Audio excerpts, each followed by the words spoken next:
14 मार्च को कोविड से 120 लोगों की मौत हुई थी और 13 अप्रैल को 1026 मरीजों की मौत हुई।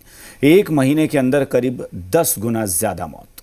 हालात तो ये है कि शमशानों में दाह संस्कार के लिए लाइन लगी है। कहीं बिजली वाले शवदाह का बर्नर ही फूंक जा रहा है तो कहीं लकड़ियां कम पड़ रही हैं।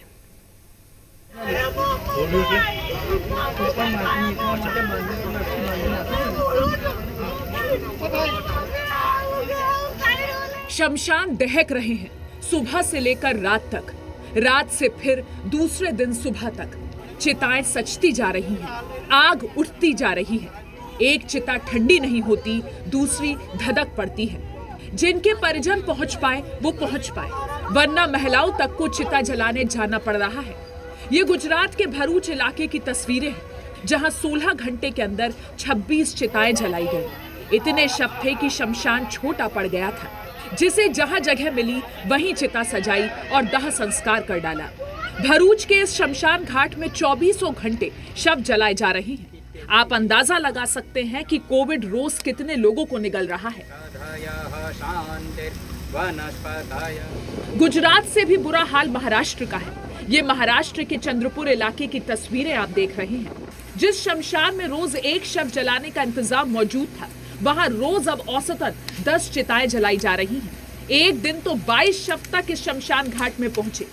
दाह संस्कार में रात्रि निषेध माना जाता है, लेकिन मजबूरी ऐसी है कि 24 घंटे चिता की लपटों से शमशान दहक रहा है। 3 लाख की आबादी वाले चंद्रपुर में कोरोना से हुई मौत के लिए नारायण पाटिल मोक्ष धाम में इंतजाम किए गए हैं, लेकिन इतनी मौतें हो रही हैं कि नदी के किनारे खुले में दाह संस्कार करना पड़ रहा है। महाराष्ट्र के शहर शहर, कस्बे कस्बे ऐसा ही कुछ हाल है। ये मालेगांव की तस्वीरें हैं। कोरोना के कारण यहाँ भी इतनी मौतें हो रही हैं कि शमशान घर की जगह कम पड़ रही है। रोज 10 से 12 लोगों की जान जा रही है। श्री राम शमशान भूमि में इतने प्लेटफॉर्म तक नहीं है जिन पर दाह संस्कार किया जा सके। मजबूरी में जमीन पर चिताएं सजाई जा रही हैं।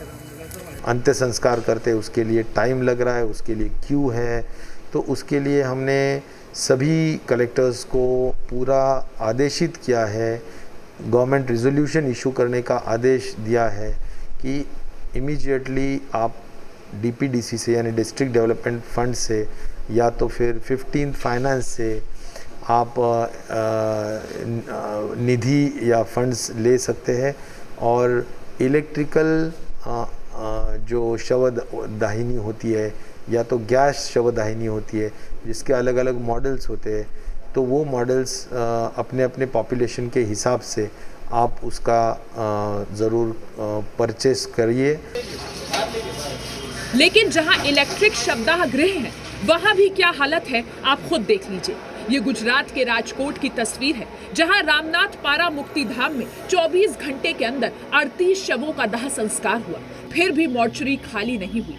हाल ये है कि 30 घंटे बाद शवों के दाह संस्कार का नंबर आ रहा है। भोपाल के सबसे बड़े विश्राम घाट और मुक्ति धाम भदभदा घाट पर इस समय लकड़ी संकट देखा जा रहा है। उसकी बड़ी वजह यह है कि बड़ी संख्या में लोगों की कोरोना से मौत हो रही है और बड़ी संख्या में यहाँ पर कोरोना जो डेड बॉडी है अंतिम संस्कार के लिए यहाँ पर पहुंच रही है। और तस्वीरें देखिए, ये भदभदा मुक्ति धाम की तस्वीरें। लकड़ियों का जो स्टॉक है वो खत्म हो गया है, क्योंकि हर दिन 40 से ज्यादा डेड बॉडी अंतिम संस्कार के लिए यहाँ पहुंचती हैं। सर, भदभदा हम देखें तो मुक्ति धाम में लकड़ियों का टोटा, पूरा ग्राउंड खाली हो गया है। बहुत ही विकट स्थिति है और अव्यवस्था बहुत है। शासन लकड़ी उतनी जितनी हम मांग रहे हैं उतनी दे नहीं पा रहा है। प्राइवेट लोगों से भी मांग रहे हैं, वो भी नहीं पहुंचा पा रहे हैं। फॉरेस्ट भी नहीं पहुंचा पा रही है।